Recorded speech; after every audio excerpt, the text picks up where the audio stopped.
looks like some of the principals came in. They know the wait to lady read that's being the new your free principal time. at Sutherland, so they working on came it in in your free support of her.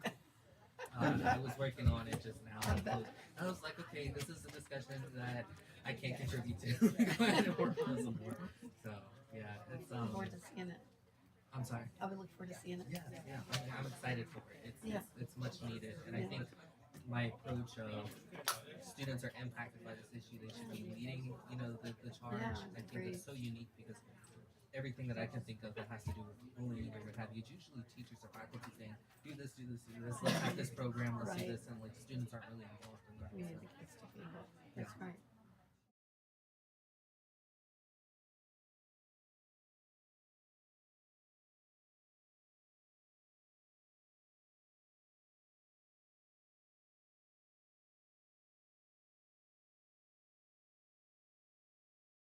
Order and entertain a motion to convene an open session. Madam Chair, I move that we convene an open session.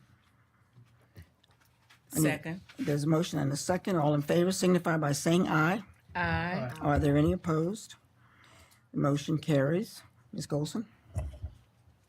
Certification of closed session. Whereas the Dinwiddie County School Board has convened a closed session on this date pursuant to an affirmative recorded vote and in accordance with the provisions of the Virginia Freedom of Information Act, and whereas paragraph 2.2-3712 of the Code of Virginia requires a certification by the school board that such closed meeting was conducted in conformity with Virginia law.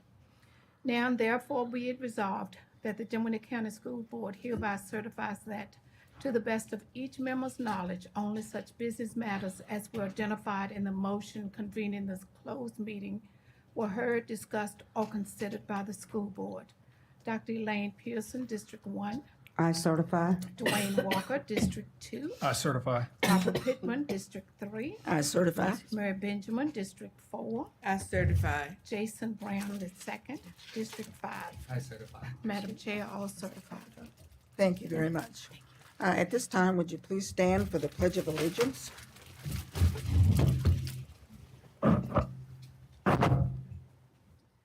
I pledge allegiance to the flag of the United States of America and to the republic for which it stands, one nation, under God, indivisible, with liberty and justice for all. Thank you. You may be seated.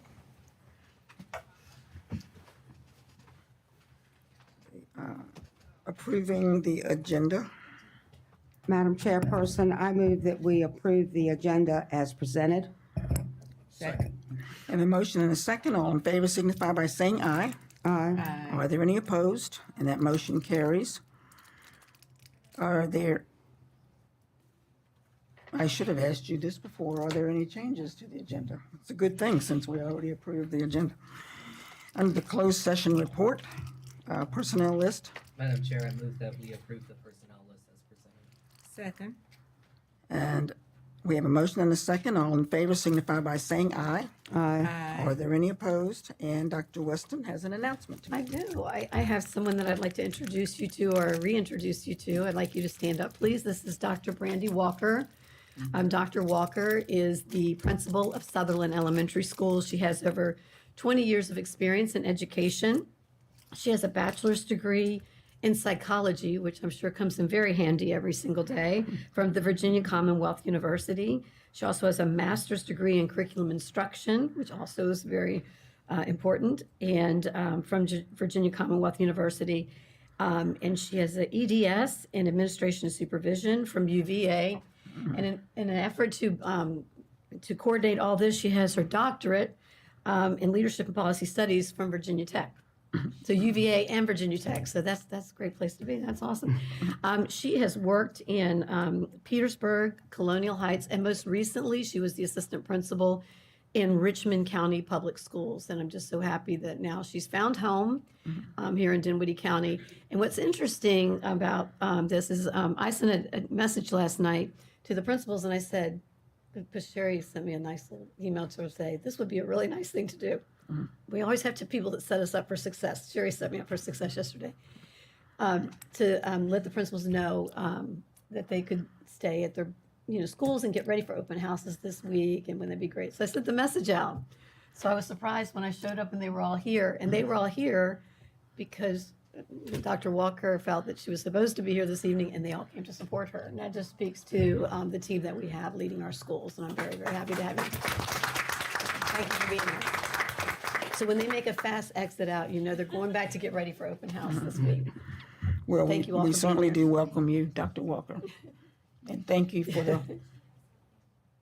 Oh, your family's here. Yes, please introduce your family. Yes, please do. So my dad, Paige Blunt, is back there. Oh, nice to meet you. Mr. Clark. My sister Ginger Clark teaches in Colonial Heights. Oh, we need to speak to her. Where's Emily? We need to speak to you about that. We heard about you both in the interview. It's nice to meet you face to face, and thank you for sharing her with us. We She just, can come over next year. She just can't work for me. that's right. We'll be coming over to get you. That's right. Yes. Well, Dad, you have two wonderful girls there. So, and thank you for being here this evening. Appreciate you so much. Thank you for that. Yes, please do.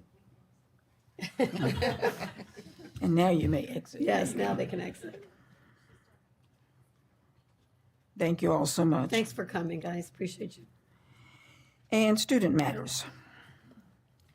Madam Chair, I move that students number REL 08/24-1 through 6 be moved that we honor the parents' request and release from school attendance based on religious exemption. Second. We have a motion and a second. All in favor signify by saying aye. Aye. Are there any opposed? And those motions do carry. The expenditure reports. Madam Chair, I move that we accept the expenditure reports as presented. Second. We have a motion and a second. All in favor signify by saying aye. Aye. Are there any opposed? The motion carries. And the minutes from June 11th and 25th. Madam Chairperson, I move that we accept the minutes of June 11th, 2024, and June 25th, 2024, as presented. Second. We have a motion and a second. All in favor signify by saying aye. Aye. Any opposed? And that carries. Board matters, tractor operators contest. At the Big E. Where's the big Where's E? the Big E? The Big E is in Massachusetts. Oh, gosh. So it is held annually in West Springfield.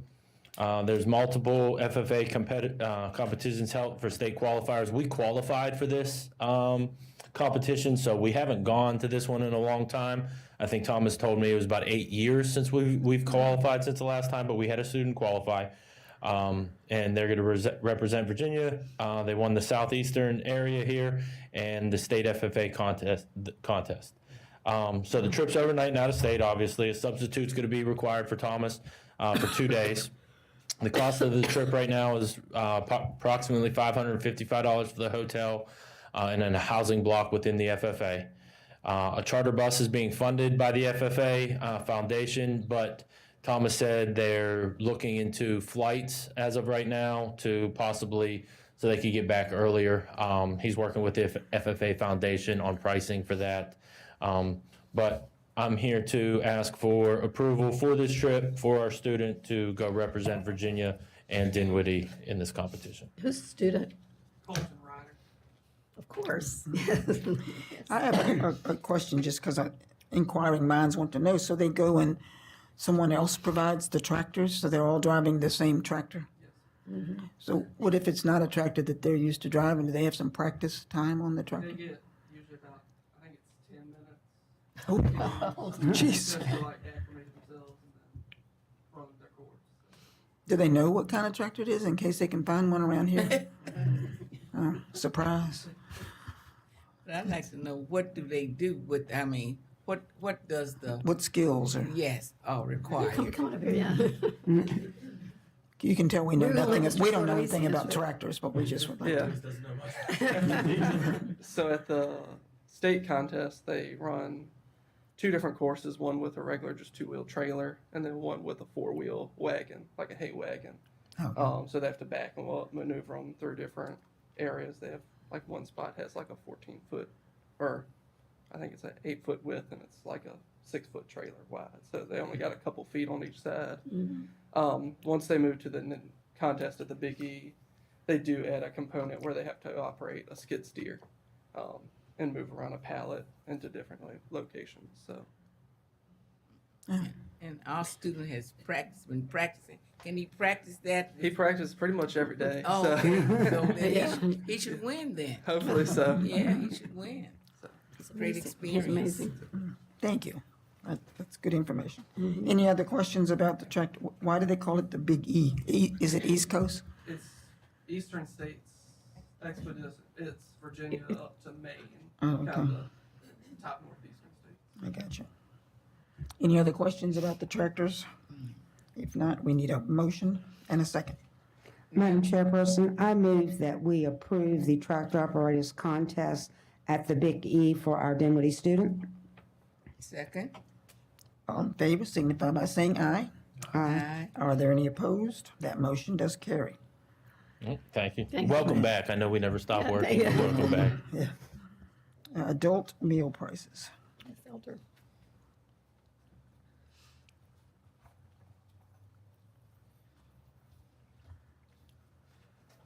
Good evening, Board Chair, Good Vice evening. Chair, school board members, Dr. Weston. Yeah. I stand before you today as part of the, Is the application process. microphone on? It is not. There you go. Thank you. I'm standing before you today as part of the application process for us to participate in the National School Breakfast and Lunch Program. It's a part that we have to increase the adult meal prices. The prices have to be sufficient enough to cover the full cost of providing lunch and/or breakfast meals, including food, labor, and supplies. The recommendation is that the adult meal price for the upcoming school year, breakfast would be $3 for adults, $4.75 for lunch, and after-school snack, $1.25. And there were some guidelines that we had to follow in order for us to come to these prices. And these prices also include the paper goods as well.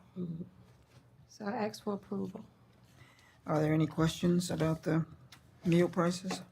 No, I still think the prices are extremely cheap because you couldn't go anyplace else and get a meal for You that. can't go to Route 1 and get a sandwich for $4.75, just No, so, you cannot. much less banana pudding, that's right. It's much better. If not, if there are no questions, we need a motion and a second. Madam Chair, I move that we approve the price increase for adult meals. Second. And all in favor signify by saying aye. Aye. Are there any opposed? And that motion carries. Thank you. Thank you very much. Crisis Management Response We'll Guide. do the homeless first. I'm sorry. Homebound instruction, I'm sorry. Yep. Don't want to leave you out.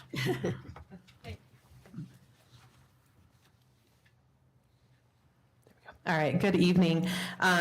So there are a couple of policies that we need to update in regards to providing homebound services to students.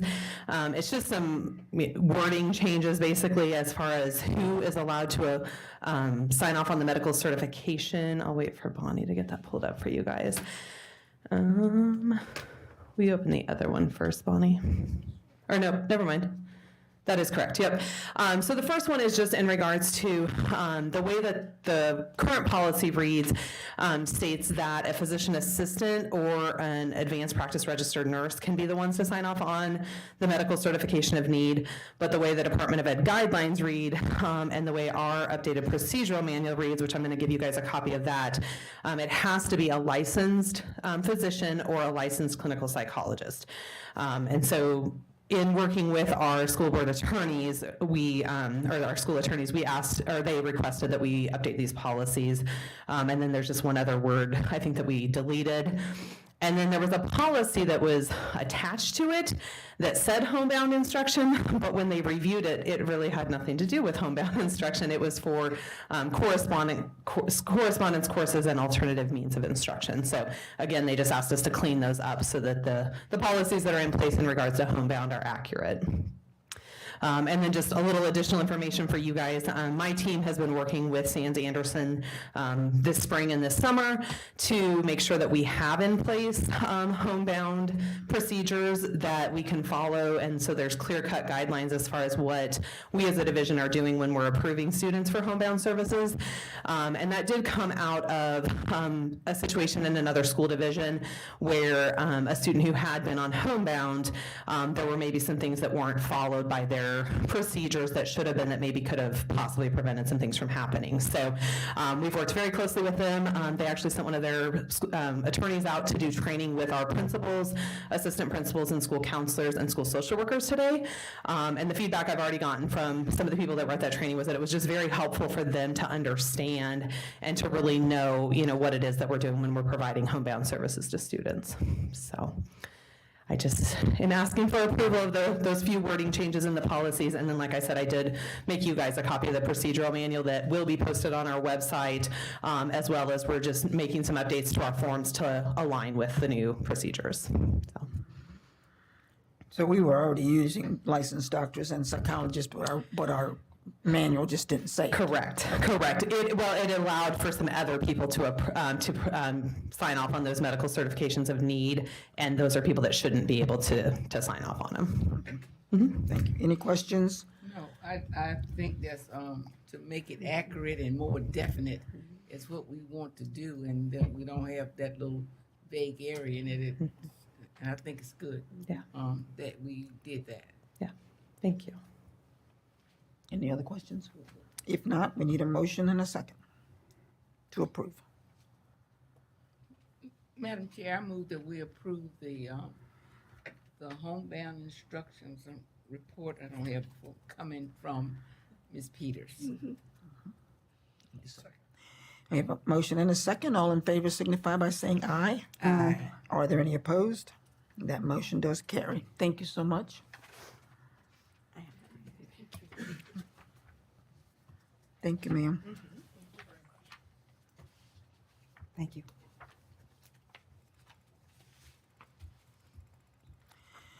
And now the crisis management response guide. Mr. Walters.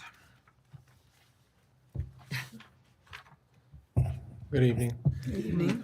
Each year, the VDOE and the DCJS requires us to come before you with our crisis management book or manual, and have you take a look at it and approve it. And then they require us to have the superintendent of schools and each building principal to sign a approval acknowledgement, knowing that it's been approved, and this will be the official plan for the year. I believe Bonnie made copies for y'all. Yes. So, it's a lot of information. What I did this year was I took last year's format, which last year we used we tried to mirror the county's emergency crisis plan. This year, the DCJS came out with a fillable document that I liked a lot better. I thought fit schools more. The counties obviously fits the county government. This one fit the school. So I changed to this one, filled our information in. And so now we have a school crisis emergency management and medical emergency response plan. It's a mouthful, but the Code of Virginia 22.1-279.8 requires that each school shall ensure that every school that it supervises shall develop a written school crisis emergency management. And that's what we have done. What you have before you is the Dinwiddie County Public Schools Crisis Management Plan. Each school also has a crisis management plan that acts in coordination with this plan. And those will be approved within this. After it's approved, it'll be distributed internally to senior division administration and building level administration. And then it'll also be distributed externally to local fire and EMS, sheriff, and public health administration. And I'm sure that it's a lot of information, and I don't know if you've had the chance to fully look over it, but what we do require is to have it approved in open session. And it's a fluid document. If you should want to change something at some point, we can always make Certainly. changes to it. Absolutely. And it will certainly change year to year, but you may or may not have had time to look over it. I know that we got it this evening, but please do look over it, and then if there's something that we need to adjust or bring it to everybody's Bring it to attention. everybody's- Absolutely. But we need to approve it to put it in place as the starting point. Yeah, so basically, we'd be adopting the plan, and then we could adopt any amendments or changes that we have to make in the future. And as it goes into effect, you will be able to find any areas where it wasn't sufficient or something needs to be changed, and that would be a good way to fix it too. Absolutely. That's actually happened in the last couple of years, as we had And minor something could emergencies happen, we had to right. deal with. Yeah, And as we go on, know it's gonna be some more because some we haven't even thought about. absolutely. And, am I in order to? Sure. Madam Chair, I move that we accept the risk management report coming from Mr. Walters. I have a quick question before we. do Sure. that. Sure. So for lockdown drills, that would include school shootings? Absolutely. That would be considered, okay. Absolutely. Because I was trying to find that specific. Yeah, the lockdown drills, we have, there's kind of a little bit of a state of flux right now with what schools are adopting. Some schools are adopting after the Virginia Tech, incident, they're adopting less of a lockdown and more of a, if you can run, if you can, but right now officially the DCJS approves the lockdown, so we went with the lockdown drill. So is it specific to the context of why you're locking down the schools? Because, so it has it as, let's see, lockdown drills will be held at least twice during the first 20 school days, and with at least 2 additional drills being conducted in the first 60. So that's 4 in the first 60 days. So are teachers saying, okay, this is what you do if there's an active shooter, or this is what you do if there's like? We don't delineate whether it's what the lockdown drill is for. We delineate that it's a lockdown drill because shelter-in-place lockdown takes the same. It looks the same in a classroom regardless of what it's for. The only thing that we do is the difference between is a health emergency and an intruder. And when we do the lockdown drills, we do them as intruder drills. Yeah, and the reason for that is because we want them to turn off the lights and practice, getting out of the eyesight and get the windows covered and things like that. They lock the doors. So, but if it's a medical emergency, they would just close their doors and continue to teach. Okay. So it would be when it comes to a lockdown drill, let's say a student brought a gun into the school Yep. versus an intruder that's coming into the school with a gun or what have you. It's the same. Well, obviously, everything is based on the situation, but if an intruder brought a gun into the school, it would be a full lockdown, and then, obviously, depending on whether he or she was with the gun is how you would react. If we found a gun in the school with a student, that may be handled a little differently if it's contained and we're able to get that student with the SRO and the SSO and get them into an area. We could certainly continue to have class in the other parts of the building. We would still lock the building down and keep kids out of the hallway, but we don't want to interrupt instruction if we don't absolutely have to, and obviously with an intruder we would. But if we have a contained situation with a report of a gun, we could search that student and take care of that without interrupting instruction in other parts of the building. So unfortunately, there's not a clean answer because every situation is different. Right. Yeah, but That's what I wanted to make sure that it wasn't like a cookie cutter. Okay. No, sir. If something happens, just shut everything down. No. Regardless of the context. no, and as a matter of fact, a lot of schools add little things into it, not just with intruder drills, with fire drills. They may block off a door and say, look, the fire's right here. You got to figure this out on the fly. And we encourage them to do that and talk to them about that. You got to be ready for that because it's not always going to be an easy cookie cutter situation. It's always going to be different. So we got to be ready for that. Mr. Walters, I haven't had a chance to read through the whole thing. I'm curious, does this plan include the process for notifying parents when there is an emergency? So, for example, we'll just stick with the lockdown thing. If we have a lockdown, I know in the past, the previous plan, parents got notified. Absolutely. Has anything changed with that part of the process? Well, there's 2 sides to that. On lockdown drills, we require schools to notify parents in advance so that they know it is a drill. There's nothing worse than So, getting that phone call. For an actual lockdown, though, for example, we had a number of occasions last year where there were medical emergencies. Yep. And we went into lockdown. I heard from a handful of parents that there was confusion because there weren't a lot of details given when the notification went out. So some of them thought there might have been a shooting at Yeah. the school or something. Is there any change in that? Or Well, we do ask principals when there's a lockdown, and that's usually coordinated through Dr. Weston and the communications team.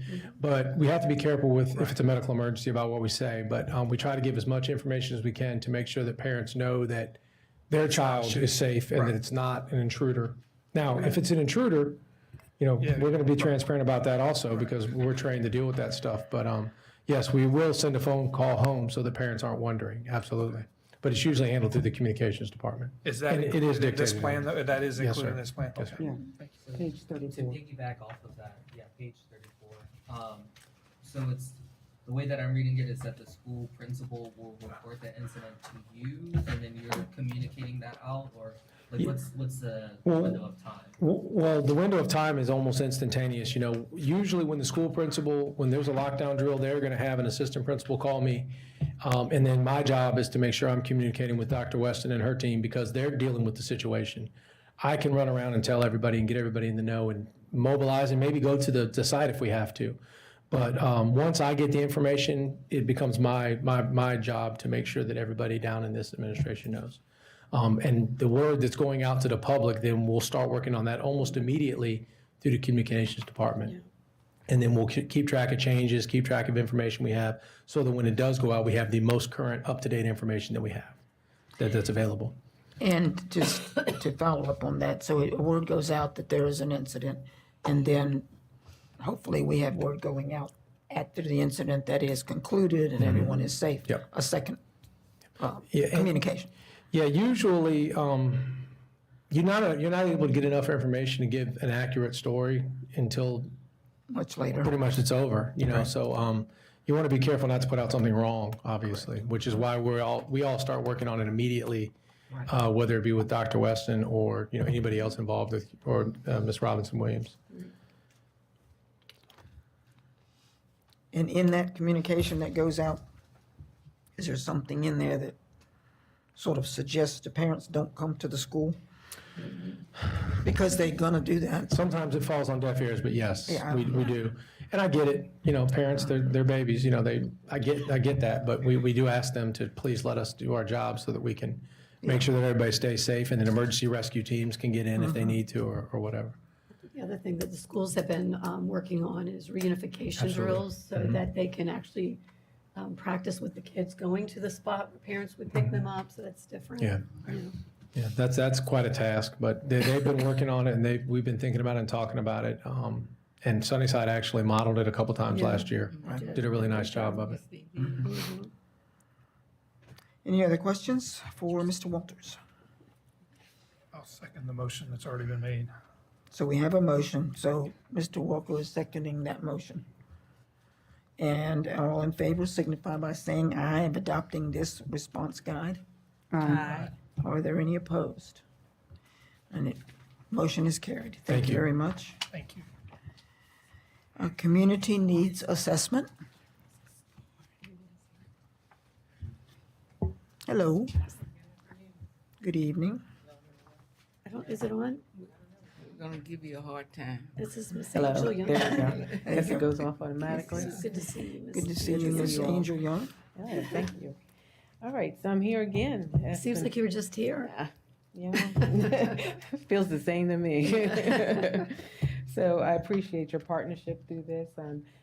We're seeking actually to continue our partnership with the schools and the school board as well as our board of supervisors.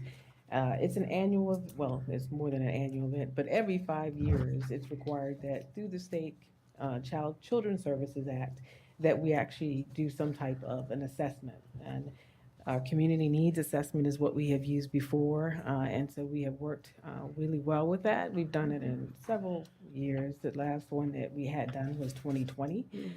So this one is due right around the planning stage, which is now 2024. It's every 5 years, so the completion of the report would be 2025. So I usually partner with Marie Grants, our grant writer and community and information coordinator, and together we kind of work through the whole process with that. What we have used during the 5-year period was required because social services, children's services, juvenile justice in our schools have mandatory criteria where they have to have some type of assessment done to see the needs that are occurring in the community. And then so part of that would be our survey that talks about prevention needs assessments, and it's scrolling up there on the screen for you all to see. They have a copy of it as well. Right.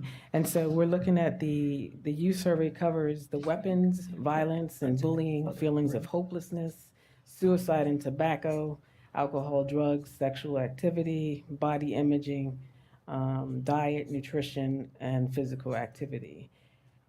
Along with that, we also try to pull in some focus groups from different components in the community. And based on the focus groups, we get some interviews connected with that, and we use that information as part of that segment to create the document that we have. And then we also look for social indicator data, collections from comparisons from before, over the last few years to now. And then we also the bigger part of that would be our youth risk behavior survey. And usually we can get that through the CDC. We usually pull that in and use SurveyMonkey to actually put it in an electronic form, so that way the youth can actually use that service. Part of that is done, and it's posted electronically as a survey online for our school board link, as well as our board of supervisors. So it's an open survey, so people can actually see the results as part of that. So we've only, over the last few years, used the high school level, 9th grade to 12th grade, just to make sure that that's the way it's been done. And that grade level usually in the past had been done through the English classrooms. I don't know if that will work for you all again. I guess you'll let me know. We had about 1,526 students that actually participated in the last one. And it showed over about 600 students that actually completed it successfully there, and just 2 opt-out situations. And I know I talked to Mary about that, so we actually are looking at the opt-out form, so that if parents don't feel like they want their child to actually participate in this process, then they can sign the form and opt out, and then they won't be a part of that survey at all. So that's something we've used. Don't have a whole lot of kids that actually opt out, or parents don't opt their kids out for that, which I think is a learning experience overall. And then parents will obtain the consent form in order to do that. So we'll have that available when it's closer to that time. We're looking at definitely have reliable collection of survey data along with that. And we want to use that for some recommendations for changes. So I'll kind of refer back to our recommendations that we had from before, if we can kind of scroll to that section, some of those. You got me on that one. Let's see. Let's go to page 25. The other parts talked about the methodology and all that, which we kind of talked about there. So if you scroll a little bit more, recommendations, and you also have charts that you can look at the other parts. So the recommendations from the past had been, one would be developing the guidance-based classes for counselors related to students in kindergarten to 5th grade. That's not the one. It's page 25. Yep, almost there. There you go. Oh, one more. There you go. If you can go down a little bit. Yeah, so that's what's showing there. Also to provide law-related education for youth that is administered by school resource officers who are sworn officers of the court. This is available for 3 of the elementary schools, middle school, and the high school youth. And then the education of youth and families about domestic violence through classroom presentations. Number 4 was target bullying initiatives, and we know that's what we always try and work on, because that's always a key issue, not just with kids, also but adults, as we know. District 19 Community Service Board, they're still working with us with suicide prevention committees and working on services with that. I haven't seen them do too much lock and talk since COVID too much so, but I know they're out there working in other ways, trying to work on mental health. As we know, we all have staffing issues with everything these days. Yeah. And then we're also looking at collaborating with others to create a mobile unit that's equipped to staff the mental health needs of that. So I think that's still kind of pending to our new governor working on that process. And then expansion of broadband, which the county and you all know that they've been working hard on that with different various areas of how to get that set up in people's homes and in the schools. And then research and investigate opportunities for regional programming to address common needs of youth. We usually do that as a regional partner. So we partner a lot sometimes with Petersburg, Colonial Heights, Chesterfield, some of the areas that are closer to us, Emporia, Greensville, some of that as well.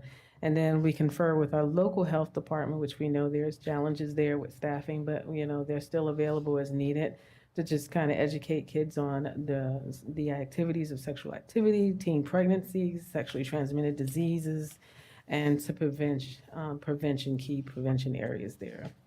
And the last two on there is prevention efforts related to alcohol, tobacco, and drugs in the school and community. And of course, I think we all know the big trigger these days is vaping. And also the marijuana that's allowable, pretty much it's not for youth, but at the same time, people are using it and you smell it everywhere. Then the last part there would be the expansion of opportunity for technological like video games, computers, smartphones, electronic devices, physical activity among youth, and educating parents and caregivers on the importance of just sleep-based levels. As we know, a lot of people just want to stay up on electronics all the time and not really give themselves some free time mentally, maybe read a book or, something else like that.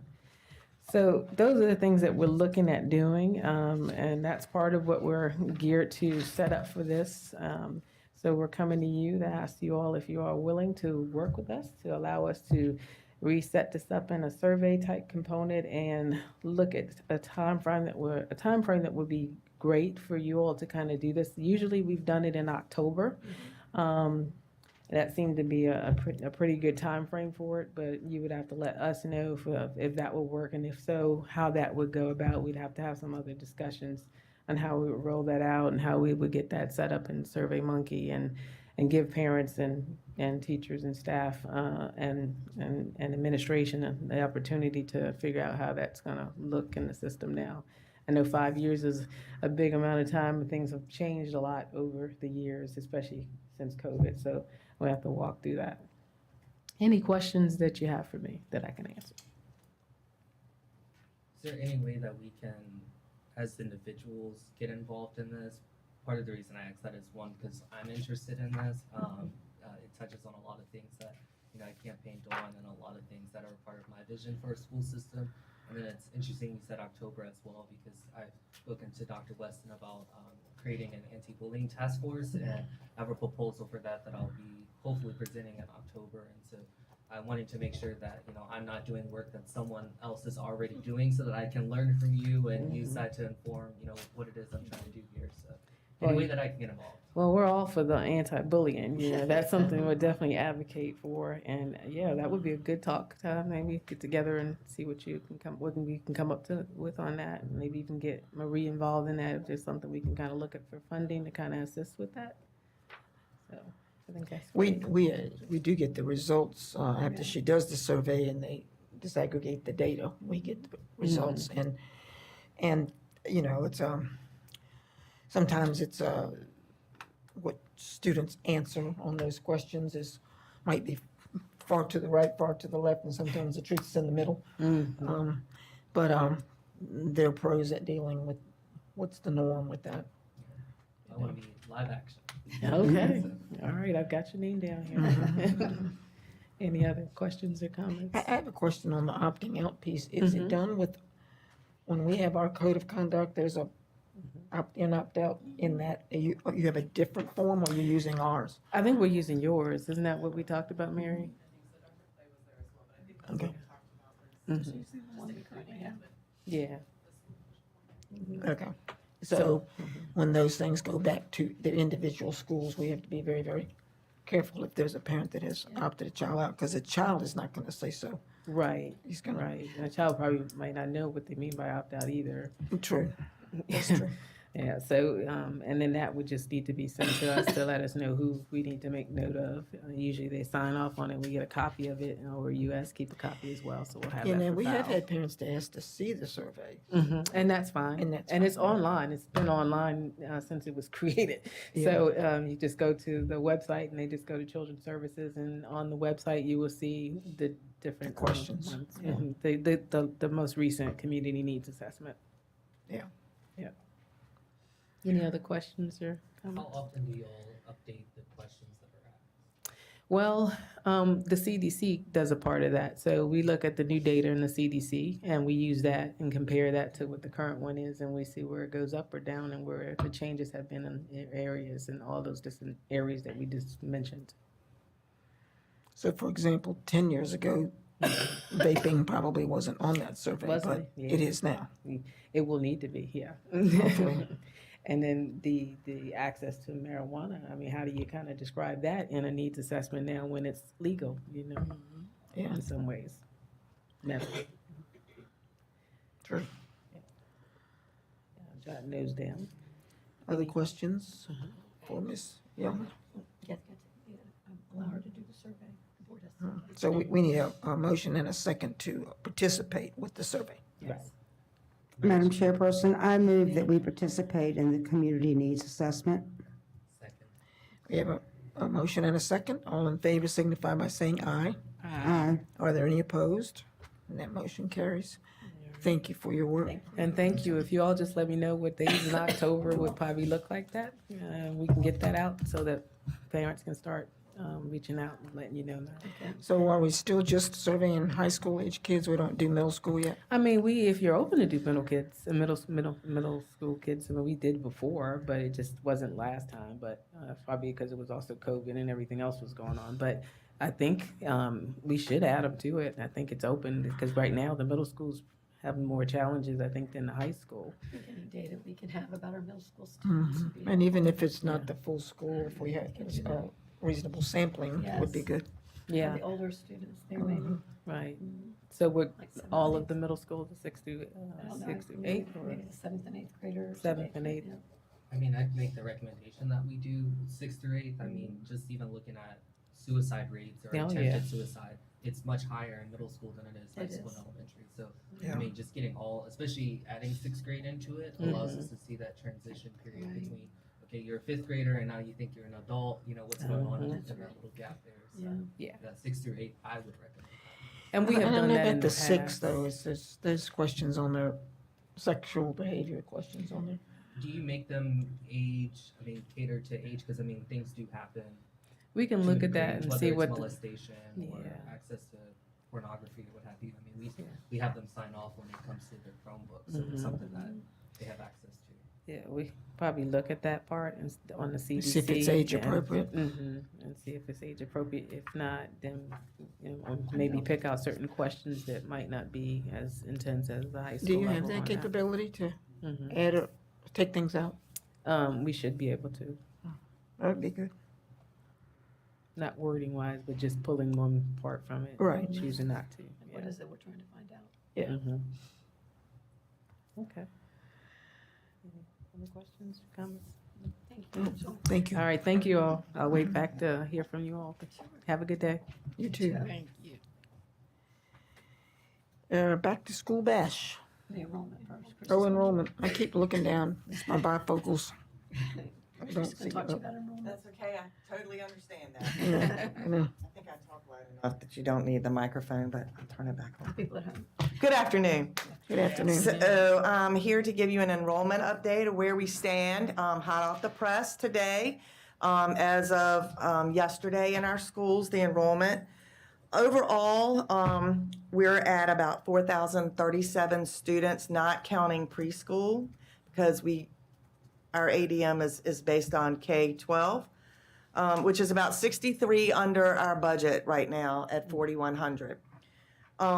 However, one of our challenges is where these students are being located, in which schools, in which grades, so that has, caused us to look at numbers. I know Dr. Weston is looking at these every day and trying to make decisions about class sizes. We're also required to meet the K-3 class size initiative, which means that kindergarten through 3rd grade in our elementary schools can only have a certain number of children actually sitting in the classroom.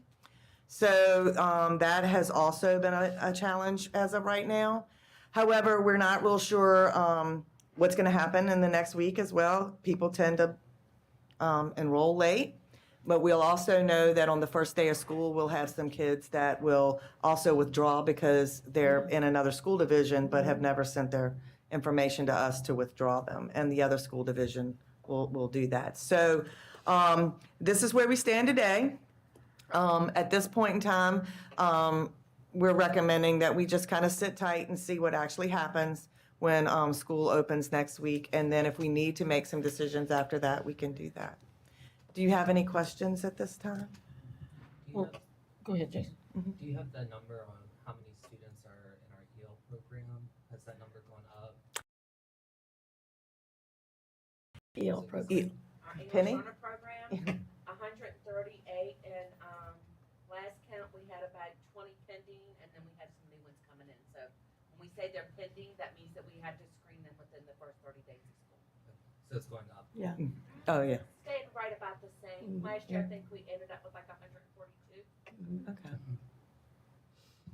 So some exit as they Yeah. gain proficiency. Yeah. And Some then, exited, and some graduated. Yeah, some graduated, yes. Is 63 off concerning, bigger, smaller than we normally have this time, 1 week out? It is a little bit larger than I think we've had over the last year or two. I didn't do a comparison on that, Ms. Pittman, so I don't want to speak out of turn. However, we also have some vacant positions we haven't filled.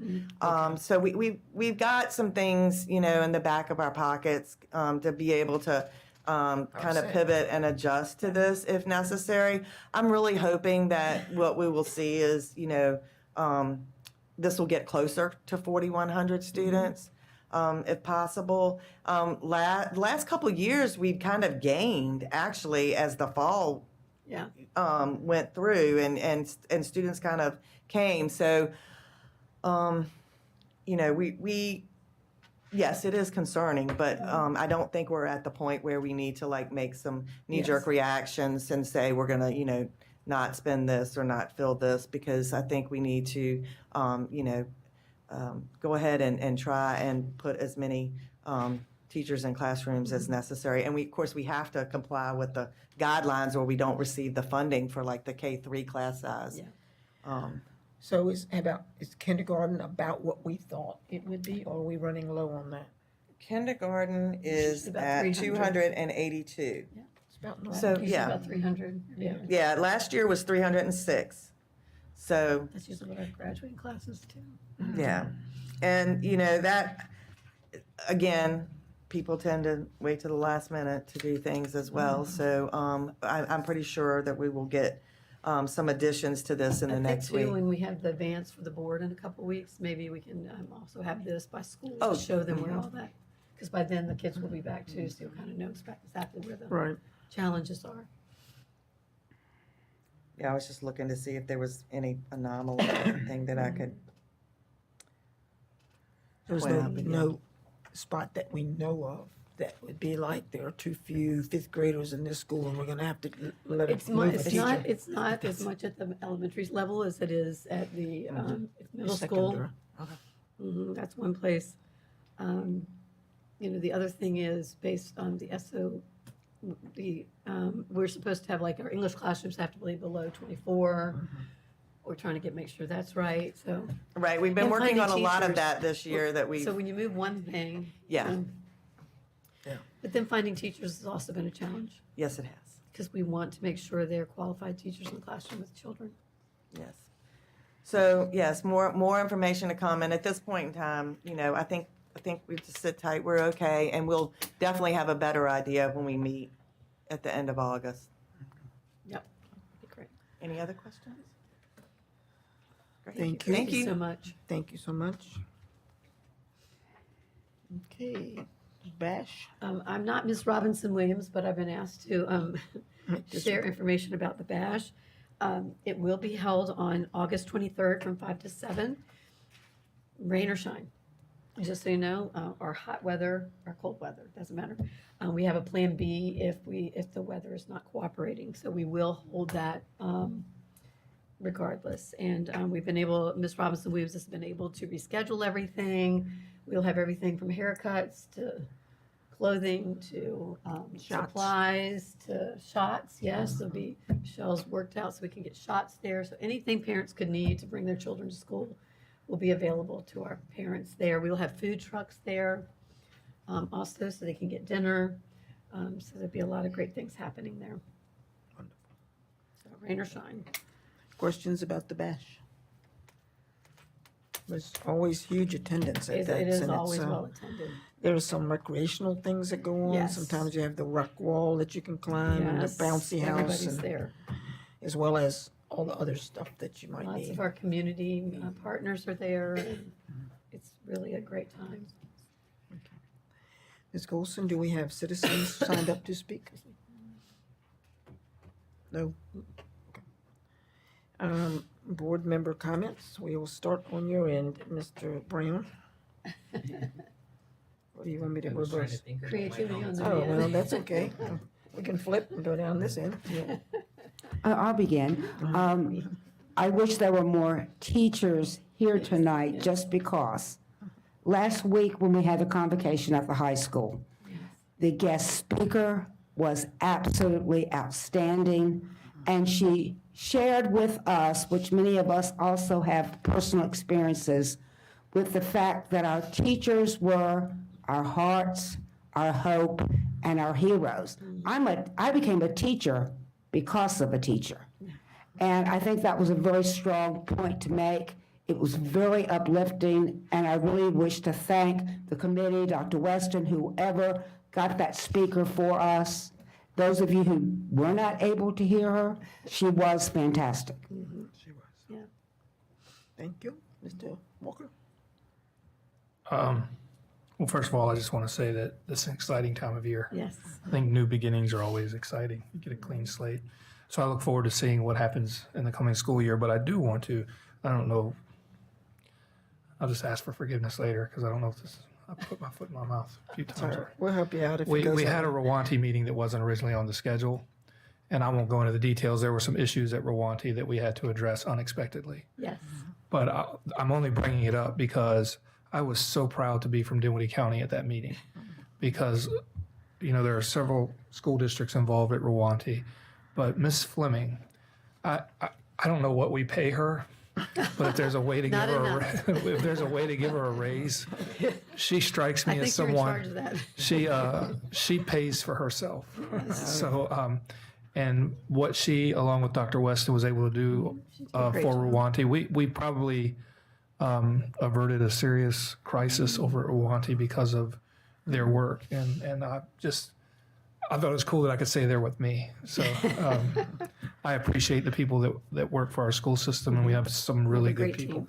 really good people here, and that's why I'm excited about a new year. So thank you, Ms. Fleming. You can always say wonderful things about our team. Yes. They're amazing. Yes. Well, Dr. Benjamin. Pearson, Jeff have said it all. Welcome back, and hope to be seeing you soon around the county. He said one thing, Dwayne, most people are glad they are from Dinwiddie. And I'm glad you found it out quick. We're always glad to be from Dinwiddie, but we do appreciate each one of you, those who are here and those who are not here. We appreciate you. And I know I'm speaking from my part of the community from District 4. They think we're doing great things, and they don't just think it, we are doing great things. Thank you for all those who worked at the convocation. Thank you, thank you, thank you. And for all the great work you're going to do, because you always do. And I know you're not going to do less this year. Thank you. Jason. Mr. Brown? All right. Had some time to not improvise. But no, yeah, like Ms. Benjamin said, thank you to everyone that's public facing and everyone that's behind the scenes with all the work that you guys do. I truly believe that everything that all of y'all are doing is like super important. That's why I tried to schedule meetings with each of you one-on-one to try to figure out, you know, like how can I get involved? Because everyone plays a role in, you know, the vision that I have, the vision that we have for our school system for the next, will soon be 3 years. And one of the things that I was thinking about is when we first came onto the board, Dr. Weston and our closed session, I believe, had us write down like, okay, you know, what is your why? Like, you know, why are you on the board? Why did you run? You know, what is it that you're trying to see accomplished? And I think going into this new school year, this is our first full school year that we're going into. So that why is going to be tested, that vision that we have individually and collectively for the school is going to be tested. So I think it's just a good call for just reevaluation of what everyone's individual why is and what's our collective why, you know, deep root and great heights, but that has to be tangible. You know, we have to experience, we all experience the deep roots because we're here, we're the roots. But as far as those great heights and greater heights, you know, that's something that's to be experienced. And so just figuring out how can we make that a tangible experience, I think is really important. So if there's any way that, of course, I can be of help, I'm always willing to be of help. Expect emails from me, please, because I will be throwing out a bunch of things. I've been trying to this year, first year on the school board, just be investigative. I'm someone that, you know, day one, I wanted to run out the gates and do something, but I realized there's so much that I have to learn so that when I try to do those things, I'm doing them properly. I'm, you know, communicating things to the right channels. I'm asking the right questions. And so I think I'm prepared as time goes on and we get closer to December, into the middle of the school year, that investigative stage will turn into something that's a little bit more experiential, empirical. And so the anti-bullying task force proposal, I'm really excited for that. Please, again, expect emails from me because I'm going to have questions for everyone from IT onto the EL program and so forth. And then everything else that's to come after that, because this is a living experience. You know, we're learning empirically, we're learning as we experience things. So thank you for everyone that's been instrumental in making this such an easy transition for me, going from being a community member to now being a community member that's serving other community members as well. Thank you. Opening each year is always exciting, but it's always also a lot of work and a lot of man hours. And we have many people have contributed to a successful opening. So thank you to those who are working on that. And it's a labor of love. It's something that you have to do because you love it, because sometimes it's laborious. So thank you to those of you that have been putting in those hours. And we have many new staff, and that is both exciting and concerning, because when you have so many new people, lots of new teachers and support staff, you need to help them, you need to support them, you need to follow up, you need to make sure they're comfortable and doing what they're supposed to be doing. So I think that might be one of our bigger challenges coming up is to be able to support all those new staff.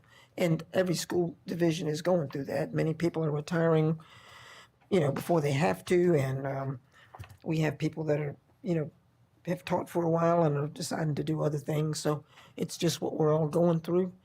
But however we can help and support that, hopefully we will, and we will help do that as well. Dr. Weston. Okay, great.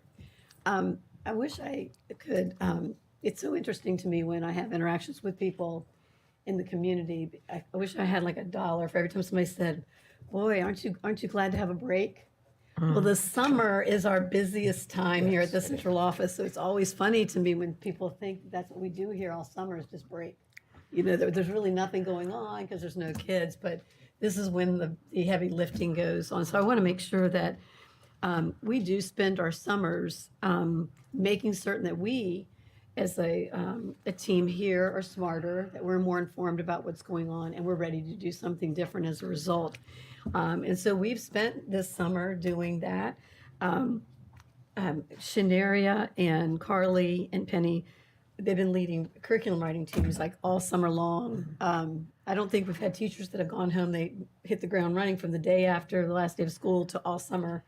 They've been here every single day writing curriculum so that set our teachers up for success. I'm so pleased with the curriculum, Dr. Clay, and just so pleased with the curriculum and the work that's been going on in that team. And we spent sorry about that, Mr. Pittman. We met with principals, assistant principals, and we've been working on continuous improvement so we could bring that down to the school level.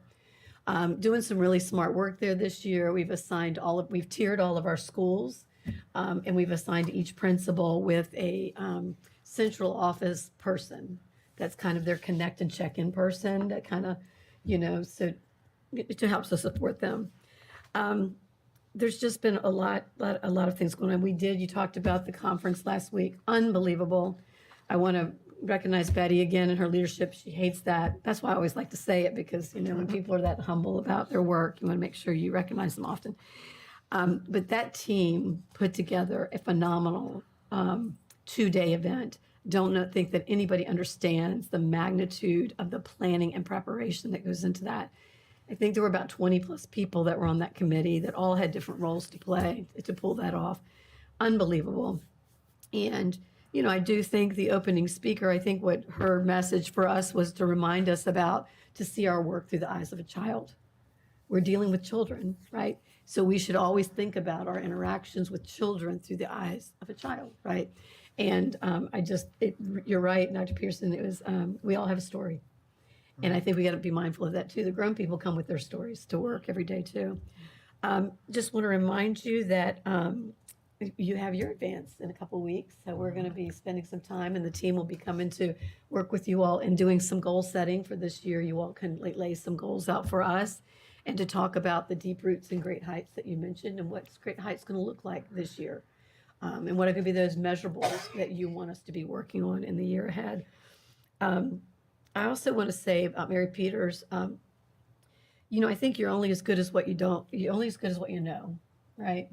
And we have really had some challenges with special education staffing, and Mary's been here for about a minute, about a minute.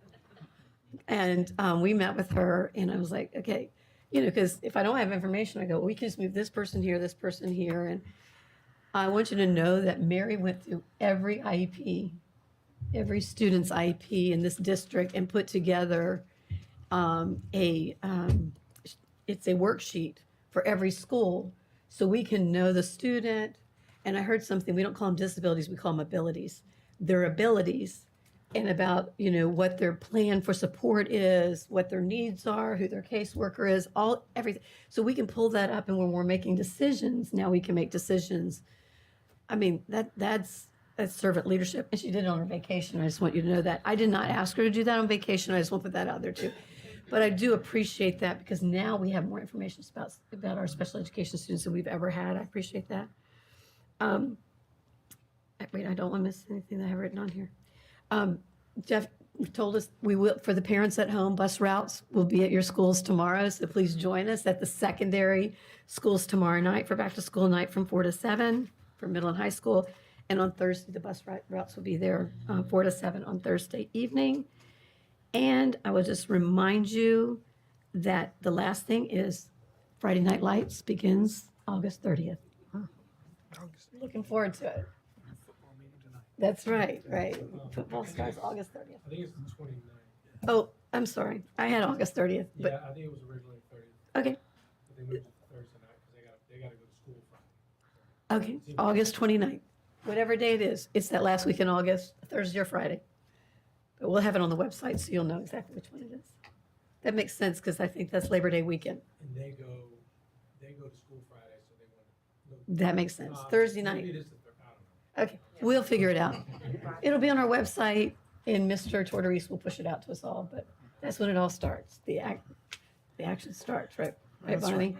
Yes, we love Friday Night Lights, so that's more than you probably wanted to hear. That's but- all right. A A lot of good stuff all happening here. information We have is great teams of appreciated. people. Any other comments or things that we need to discuss? If not, we appreciate all your input. We appreciate your attention to all of the tasks that have had to be done since we met last. And there is an adjournment listed on our agenda, so that there are no objections, we will adjourn. Thank you very much.